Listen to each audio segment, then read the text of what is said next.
woke up to the sound of someone knocking.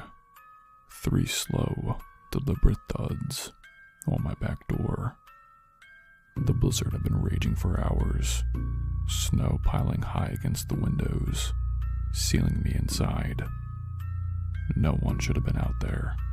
I grabbed my flashlight and crept to the kitchen, my breath fogging in the freezing air. The knocking came again, but this time from the front door. My stomach dropped. My boots were by the back door, still covered in fresh snow. I had not gone outside. Someone else had. And now, they were inside with me.